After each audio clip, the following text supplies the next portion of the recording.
yang dikasihi Tuhan, kita akan memulai ibadah kita. Terlebih dahulu kita datang kepada Tuhan, mari kita berdoa. Kami bersyukur oleh karena penyertaan Tuhan di sepanjang hidup kami. Dan kami bersyukur hari ini kami boleh beribadah untuk mengingat akan kematian. Kematian yang membawa kehidupan bagi setiap kami. Dan kiranya Roh Tuhan ada bersama-sama dengan setiap jemaat. Dimanapun jemaatmu berada, biarlah Engkau melawat mereka di dalam ibadah ini. Kami menyerahkan seluruh hidup kami, seluruh waktu kami di dalam nama Allah Bapa, Allah Anak, dan Allah Roh Kudus. Amin. Pada saat ini, kita hari dalam peristiwa karya kasih Allah yang menyelamatkan dunia. Karena begitu besar kasih Allah akan dunia ini, sehingga Ia telah mengaruniakan anaknya yang tunggal, supaya setiap orang yang percaya kepadanya tidak binasa, melainkan beroleh hidup yang kekal. Allah menunjukkan kasih-Nya kepada kita. Oleh karena Kristus telah mati untuk kita ketika kita masih berdosa. Bukan kita yang telah mengasihi Allah, tetapi Allah yang telah mengasihi kita dan yang telah mengutus anaknya sebagai pendamaian bagi dosa-dosa kita.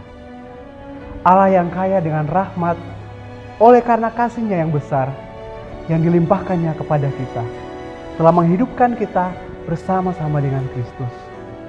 Sekalipun kita telah mati oleh kesalahan-kesalahan kita, oleh kasih karunia kamu diselamatkan. Semuanya adalah tentang kasih-Nya kepada kita.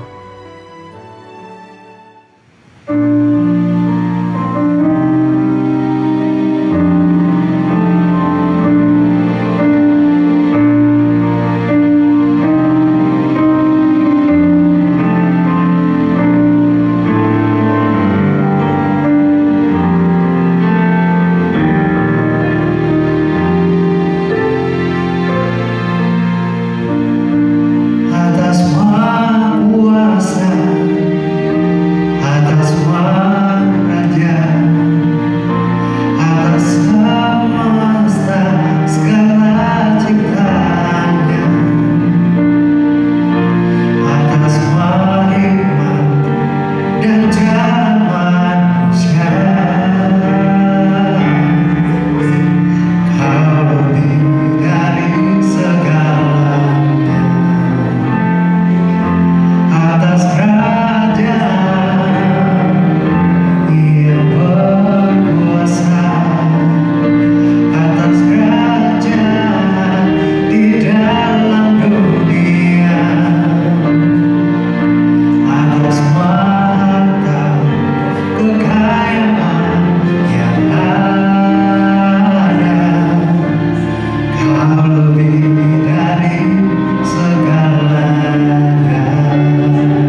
Kristus rela menderita untuk kita.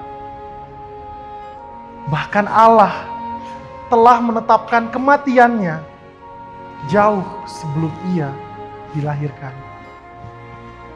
Siapakah yang percaya kepada berita yang kami dengar? Dan kepada siapakah tangan kekuasaan Tuhan dinyatakan? Sebagai taruk, ia tumbuh di hadapan Tuhan. Dan sebagai tunas dari tanah kering, ia tidak tampan. Dan semaraknya pun tidak ada.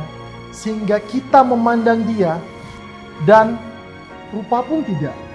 Sehingga kita menginginkannya. Ia dihina dan dihindari orang. Seorang yang penuh kesengsaraan dan yang biasa menderita kesakitan.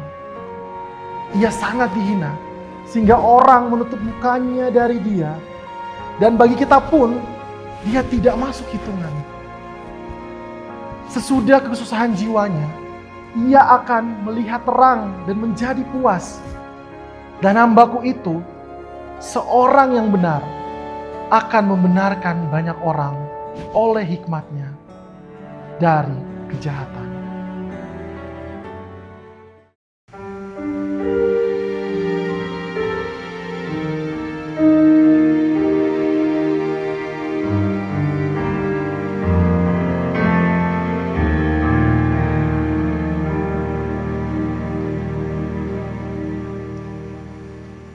Jalan via dolorosa saat di Yerusalem, seorang tak berdosa disalibkan, dicaci dan dihina, diteriakkan kematiannya.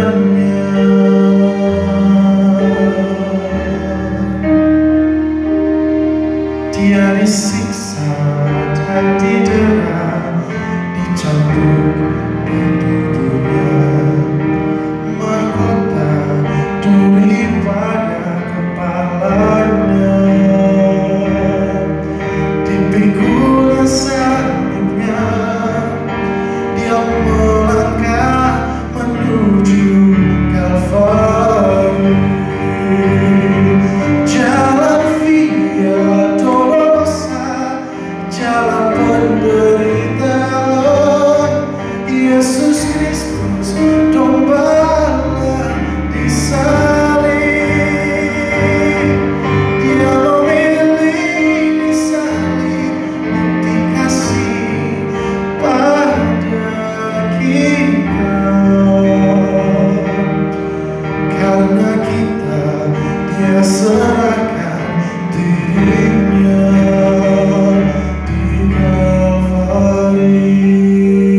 Shalom, sebelum kita mendengarkan firman Tuhan, marilah jemaat Tuhan kita berdoa. Tuhan yang baik, kami bersyukur kami boleh mengenal Engkau sebagai Juru Selamat kami, yaitu Yesus Kristus, yang sudah menyelamatkan dan membebaskan kami. Dan hari ini kami mau mendengar suara Tuhan. Kiranya Tuhan melawat setiap kami dengan kebenaran firman-Mu. Dan biarlah kami tidak hanya menjadi pendengar, tetapi kami boleh menjadi pelaku firman. Roh Tuhan akan menaungi setiap kami. Di dalam nama Yesus kami berdoa. Amin. Jemaat yang dikasihi Tuhan, kita akan membuka Alkitab kita akan merenungkan firman Tuhan hari ini di dalam 1 Petrus pasal yang ke-2, ayat yang ke-18. 1 Petrus pasal yang kedua ayat yang ke-18 sampai dengan ayat yang ke-25. Saya akan membacakannya bagi Bapak Ibu Saudara. Hai kamu hamba-hamba, tunduklah dengan penuh ketakutan kepada Tuanmu, bukan saja kepada yang baik dan peramah, tetapi juga kepada yang bengis. Sebab adalah kasih karunia jika seorang karena sadar akan kehendak Allah menanggung penderitaan yang tidak harus ia tanggung. Sebab dapatkah disebut pujian jika kamu menderita pukulan karena kamu berbuat dosa? Tetapi jika kamu berbuat baik dan karena itu kamu harus menderita, maka itu adalah kasih karunia kepada Allah. Sebab untuk itulah kamu dipanggil, karena Kristus pun telah menderita untuk kamu dan telah meninggalkan teladan bagimu, supaya kamu mengikuti jejaknya. Ia tidak berbuat dosa dan tipu tidak ada dalam mulutnya. Ketika ia dicaci maki, ia tidak membalas dengan mencaci maki. Ketika ia menderita, ia tidak mengancam, tetapi ia menyerahkannya kepada Dia yang menghakimi dengan adil. Ia sendiri telah memikul dosa kita di dalam tubuhnya di kayu salib, supaya kita yang telah mati terhadap dosa hidup untuk kebenaran. Oleh bilur-bilurnya kamu telah sembuh. Sebab dahulu kamu sesat seperti domba, tetapi sekarang kamu telah kembali kepada gembala dan pemelihara jiwamu. Bapak Ibu yang terkasih dalam Tuhan, hari ini tema kita di dalam perenungan Jumat Agung ini adalah meneladani penderitaan Kristus. Banyak orang yang hari-hari ini mengeluh tentang apa yang sedang terjadi, situasi yang sedang terjadi. Dan banyak orang yang mungkin mencari alternatif untuk bisa menghindari penderitaan, menghindari kesulitan, menghindari hal-hal yang cukup mengancam jiwanya. Ini kita bisa melihat bahwa orang bisa kuat menerima kesulitan, menerima penderitaan, tetapi tidak ada orang yang kuat untuk menerima rasa sakit. Oleh karena itu, kalau kita melihat orang mungkin bisa bertahan dalam kemiskinan, tetapi ketika dia harus jatuh sakit, dia langsung mau mencari obat. Supaya apa? Untuk meringankan kesakitannya. Tetapi hari ini kita belajar bagaimana Yesus adalah teladan orang percaya di dalam menjalani penderitaan. Di dalam 1 Petrus dikatakan, adalah kasih karunia jika seorang karena sadar kehendak Allah menanggung penderitaan yang tidak harus ia tanggung.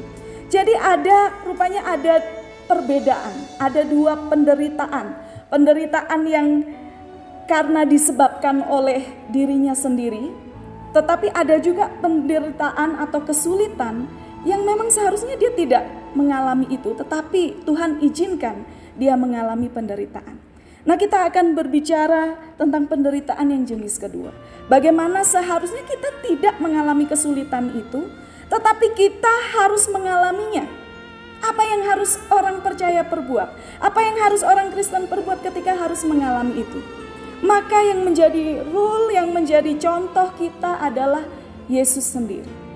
Ketika dia harus menderita karena dosa-dosa manusia, dikatakan di dalam 1 Petrus 2, dikatakan tadi ayat 22, ia tidak berbuat dosa dan tipu tidak ada dalam mulutnya. Jadi sebenarnya Yesus bukan orang yang layak untuk disalibkan. Yesus bukan orang yang layak untuk menerima cambukan.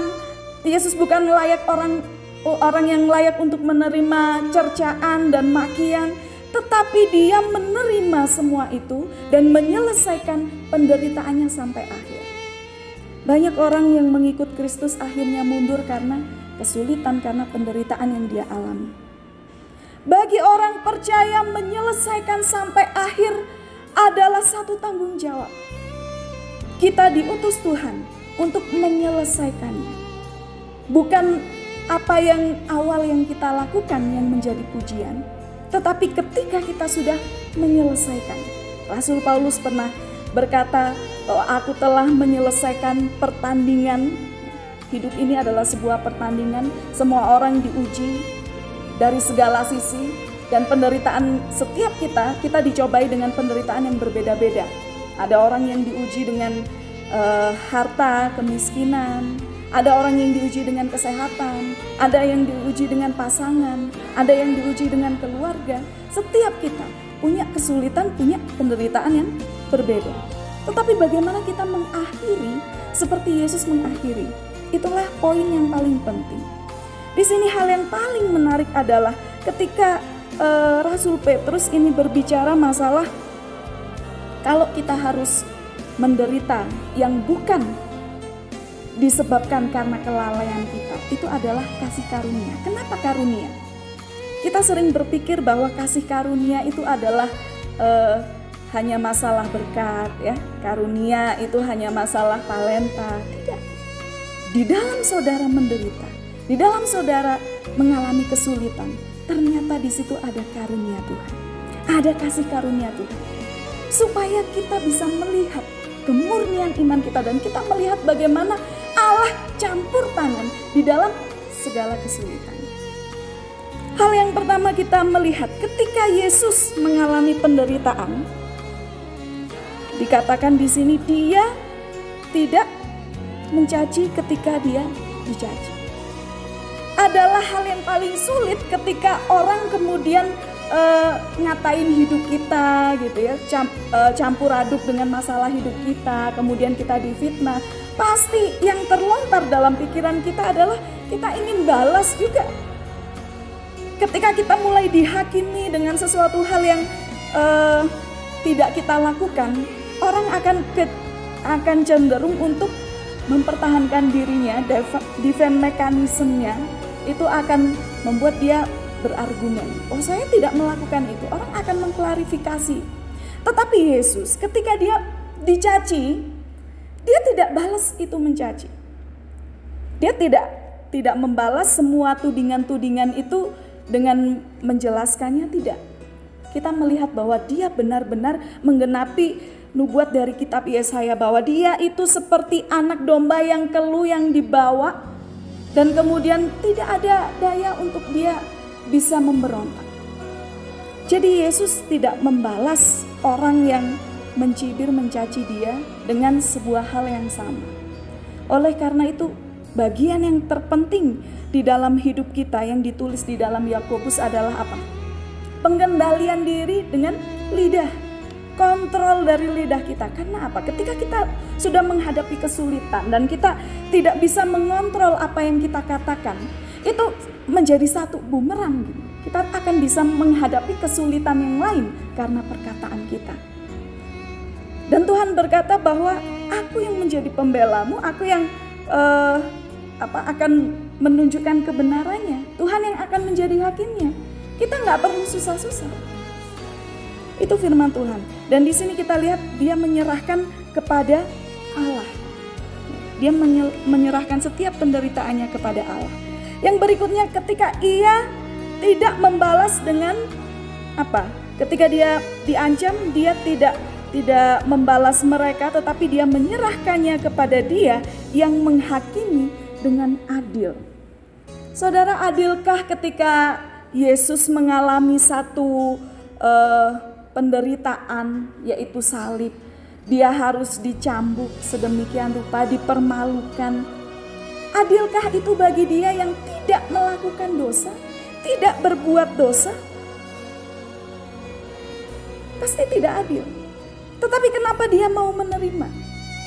Masalah di dunia ini adalah ketidakadilan. Ketika kita masih kecil, waktu mungkin mainan kita diambil oleh teman ya, atau ya waktu kecil biasa main-main rebutan. Kemudian ketika kita mengalami itu ada pembela, yaitu orang tua. Orang tua bela kita, mainan itu dikasih kembali ke kita. Tetapi dalam dunia yang luas ini, setelah kita dewasa, ternyata keadilan itu tidak pernah ditemui dengan baik. Ada begitu banyak ketidakadilan. Oleh karena itu Yesus tidak pernah mau membela dirinya ketika dia mengalami ketidakadilan itu, karena dia tahu dunia ini pasti menghakimi dengan sangat tidak adil. Oleh karena itu dia menyerahkan kepada Allah Bapanya, karena dia tahu Allah Bapa paling tahu apa yang sedang dia alami, apa kesulitan apa yang sedang dia hadapi saat itu. Ini satu pelajaran penting bagi orang percaya ketika firman Tuhan katakan jangan membalas yang jahat dengan yang jahat. Kalau kamu dijahatin orang, kasihilah dia, berkatilah dia. Itu karena apa? Karena kita tahu konsep ini, bahwa tidak ada yang adil di dunia ini. Kita nggak akan bisa mengejar keadilan di dunia ini. Yang bisa membawa atau memberikan keadilan hanyalah Tuhan kita, Yesus Kristus. Dia akan menghakimi setiap orang. Allah Bapa melihat semuanya itu. Dan kita melihat bahwa ketika Yesus memikul dosa, dia sendiri telah memikul dosa kita di dalam tubuhnya di kayu salib, supaya kita yang telah mati oleh dosa hidup untuk kebenaran. Ini adalah poin yang penting. Kenapa sih Yesus mau rela-rela menderita? Kenapa dia mau rela menggantikan kita? Supaya apa? Supaya kita hidup untuk kebenaran. Ini kunci kalau orang sudah memahami penderitaan Kristus. Setiap tahun kita memperingati Jumat Agung, kita memperingati penderitaan Kristus, kita memperingati bagaimana Yesus disalibkan. Tetapi apakah kita hidup dengan benar, sesuai dengan kebenaran Allah? Itu adalah poin yang penting. Banyak orang Kristen yang hanya Kristen KTP. Dia tahu Yesus mati di kayu salib, dia tahu dia sudah ditebus dengan darah yang mahal, tetapi hidupnya tidak pernah mencerminkan kebenaran. Padahal Yesus menebus kita di ayat yang ke-24 supaya kita hidup untuk kebenaran. Menjadi orang percaya, menjadi pengikut Kristus bukanlah hal yang mudah. Ada begitu banyak tantangan, ada begitu banyak kesulitan. Tetapi Tuhan sendiri di dalam Yesus Kristus anaknya sudah memberikan teladan yang baik.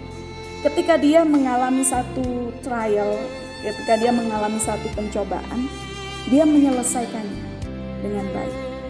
Ketika murid-murid berdebat gitu ya, Tuhan siapakah nanti yang ada di sebelah kanan Tuhan? Mereka berdebat untuk bisa menjadi orang yang paling dihormati, orang yang paling dikasihi. Tetapi Tuhan Yesus bilang, kamu gak akan bisa meminum cawanku. Apakah kamu mampu meminum cawanku? Dan murid-muridnya bilang, iya Tuhan, saya mampu. Cawan itu adalah cawan penderitaan. Cawan itu adalah yang harus diambil. Cawan itu adalah ibaratnya murka Allah. Ketika dia disalib, disitulah bentuk murka Allah. Bahwa Allah sangat murka terhadap dosa. Tetapi bukan karena Yesus berbuat dosa, karena dia menggantikan orang-orang berdosa. Ini yang kita pelajari, bahwa setiap orang pasti akan menghindari rasa sakit. Tetapi tidak demikian dengan Yesus. Dia tahu bahwa kesakitan adalah sebuah proses dan salah satu dari hal yang harus dia alami, yaitu cawan yang harus dia alami. Ketika Yesus sudah sampai di dalam di Kalvari, di Golgota, dia disalibkan, dan kemudian di situ ada beberapa orang-orang yang ketika dia di atas, Yesus berkata, aku haus, dan orang-orang mau memberikan anggur asam bagi dia. Anggur asam, kemudian dia menolaknya. Kenapa Yesus menolak anggur asam? Anggur asam ini mengibaratkan satu seperti obat untuk mengurangi rasa sakit. Jadi anggur asam itu seperti kalau kita sakit itu kemudian dikasih bius kan nggak terlalu sakit ya. Nah, anggur asam itu punya fungsi seperti itu. Dan Yesus menolak. Karena apa? Dia mau menebus kita itu 100% dari segala dosa-dosa kita. Nah, kalau dia mengurangi rasa sakitnya, maka penebusannya nggak sempurna. Ada kurangnya dikit. Nah, kalau kurang berarti ya kita yang harus bayar, kan gitu. Jadi Tuhan itu menelan rasa sakitnya. Dia menolak untuk diberi belas kasihan supaya tidak terlalu sakit. Nah, ini hal yang paling menarik dari banyaknya penderitaan yang dia alami. Dia menolak untuk tidak merasakan sakit. Kesakitan itu adalah akibat dari dosa manusia. Karena manusia sudah jatuh dalam dosa, makanya ada berbagai macam penyakit. Karena tubuh ini tidak kekal. Tetapi kenapa Yesus mau menelan kesakitannya itu? Ya karena dia tahu itu adalah hal yang harus dia alami untuk memperoleh hidup yang kekal bagi manusia, bagi orang-orang yang dia tebus. Ini hal-hal yang menarik untuk kita ketika kita mengalami rasa sakit, rasa kesulitan sehingga harus mengalami kepahitan ya. Bukan kepahitan kita membenci ya, tetapi rasa pahit karena sakit yang begitu mendalam. Kita bisa meneladani Yesus bagaimana dia menikmati itu, menikmati dalam tanda kutip, bukan berarti akan menjadi wah saya suka dengan penderitaan ini, enggak gitu ya, itu sudah anomali namanya. Tetapi dia menikmati segala proses di dalam menebus manusia itu ya, untuk memperoleh hidup yang kekal itu.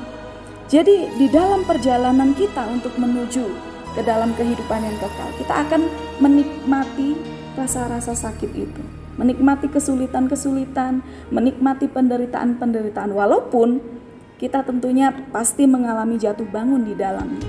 Tetapi biarlah penderitaan Yesus ini boleh membuat kita melihat bahwa kalau Yesus sudah bisa sudah bisa menangani dengan baik, Tuhan bilang kita pun bisa. Di ayat yang ke-21, sebab untuk itulah kamu dipanggil, karena Kristus pun telah menderita untuk kamu dan telah meninggalkan teladan bagimu, supaya kamu mengikuti jejaknya. Jadi yang namanya pengikut Kristus akan mengikuti jejak gurunya.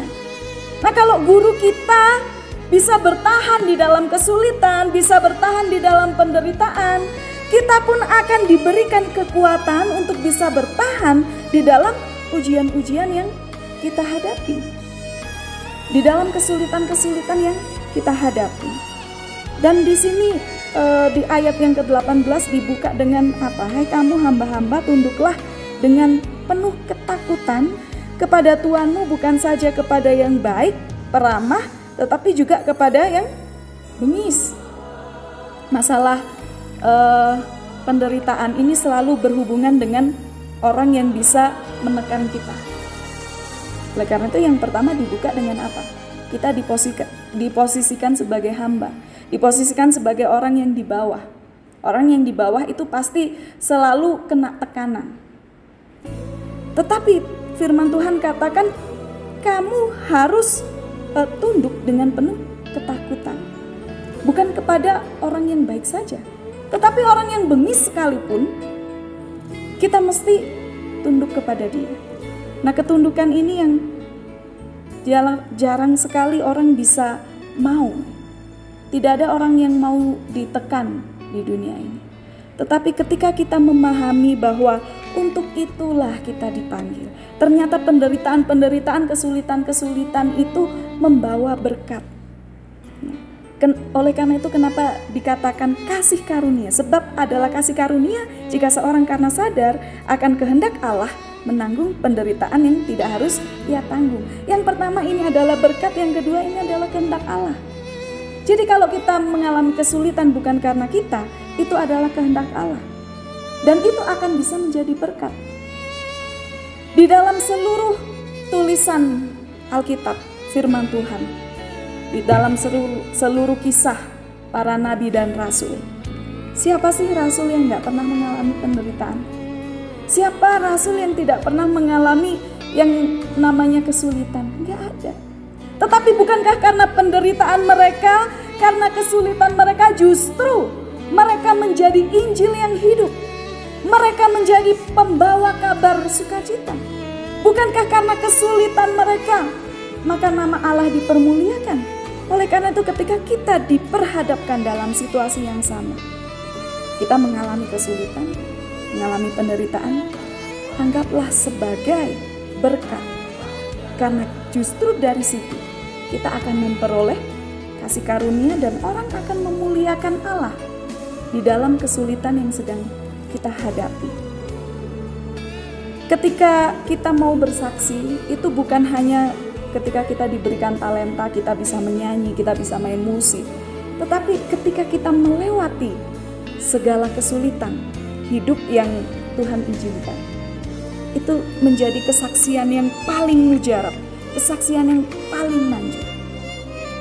Ketika nama Allah dimuliakan.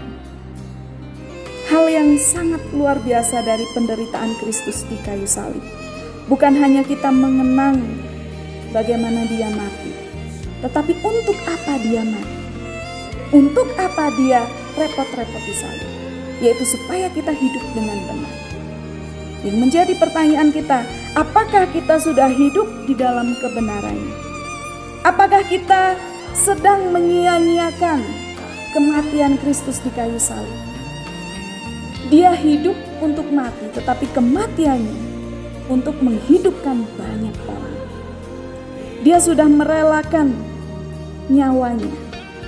Dia sudah mengatasi kesulitan dunia ini, yaitu dengan memberikan nyawanya. Segala kesulitan di dunia ini itu adalah bermula dari dosa. Dan dosa itu selalu berakhir pada kematian. Dosa upahnya adalah maut. Itu masalah yang terbesar bagi dunia. Dan dia sudah mengatasi masalah yang terbesar itu dengan kematiannya. Jadi kalau dia bisa mengatasi hal yang paling besar, yaitu dengan memberikan nyawanya, apalagi kesulitan-kesulitan yang sedang kita alami saat ini.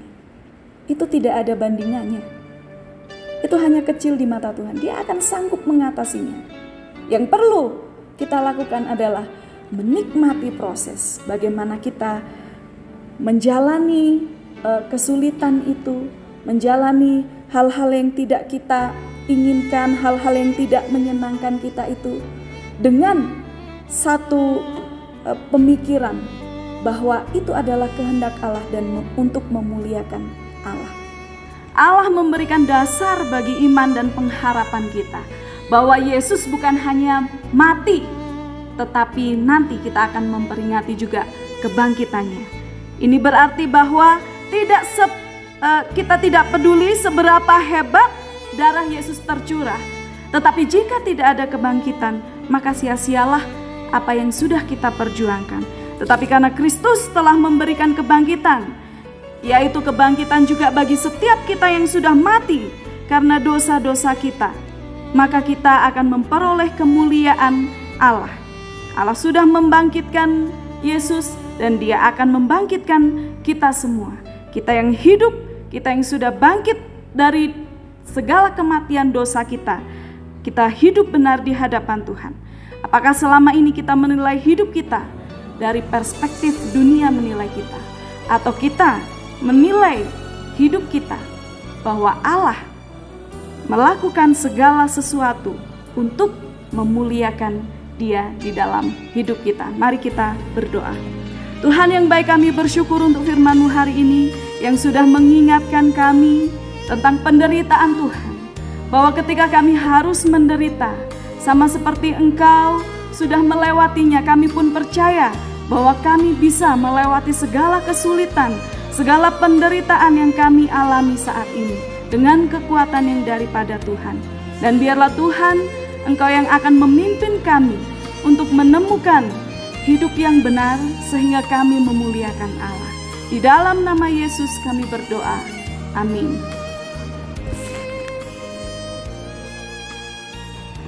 Sesungguhnya penyakit kitalah yang ditanggungnya, dan kesengsaraan kita yang dipikul. Padahal kita mengira dia kena tulah, dipukul dan ditindas Allah. Tetapi dia tertikam oleh karena pemberontakan kita. Dia diremukkan oleh karena kejahatan kita. Ganjaran yang mendatangkan keselamatan bagi kita ditimpakan kepadanya, dan oleh bilur-bilurnya kita menjadi sembuh. Kita sesekali sesat seperti domba. Masing-masing kita mengambil jalannya sendiri.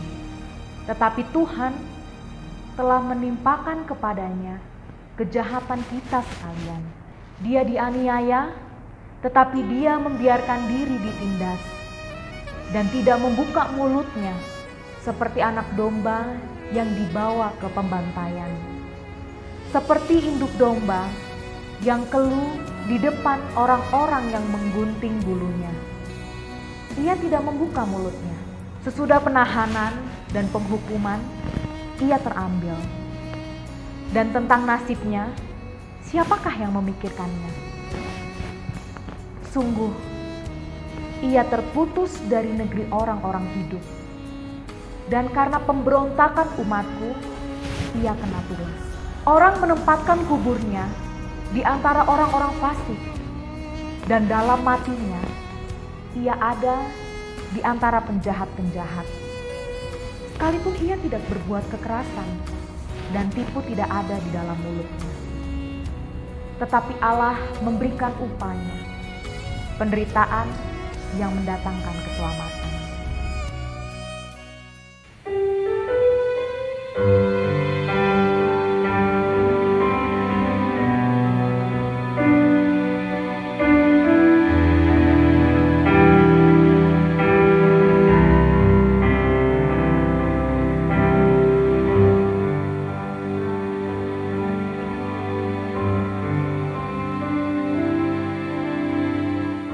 Mahkota duri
yang mulia, anugerah-Mu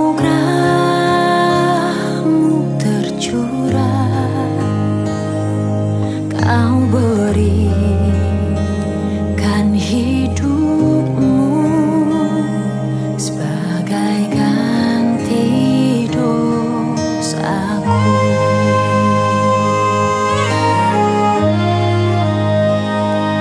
Lebih dari yang kukira, pengampunan yang kuterima,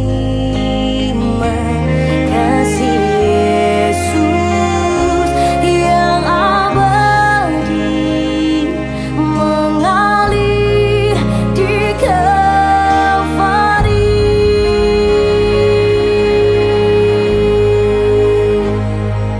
Oleh karena salib-Mu, seluruh hidupku milik-Mu, Tuhan. Darah-Mu sucikanku, kuasa salib-Mu pulihkanku. Jemaat yang dikasihi Tuhan, kita akan menutup ibadah kita di dalam perenungan Jumat Agung ini. Biarlah Tuhan akan menyertai kita semua. Mari kita berdoa. Segala perkara dapat kutanggung di dalam Dia yang memberi kekuatan kepadaku. Kami bersyukur untuk firman-Mu hari ini yang mengingatkan setiap kami. Untuk setiap apapun yang kami lakukan, kami bisa menanggungnya di dalam Tuhan. Dan biarlah kuasa kematian Kristus dan kebangkitan-Mu akan membuat kami hidup benar menurut firman-Mu. Kami akan kembali kepada rutinitas kami. Tuhan kiranya memberkati setiap jemaat Tuhan. Di dalam pekerjaan, di dalam rumah tangga, di dalam apapun yang mereka lakukan. Tuhan memberkati. Jemaat, arahkanlah hatimu kepada Tuhan, angkatlah tanganmu dan terimalah berkat Tuhan. Kiranya kasih karunia dari Allah Bapa, Allah Anak, dan persekutuan di dalam Roh Kudus menyertai kita dari saat ini sampai Maranatha, Tuhan datang kembali. Amin.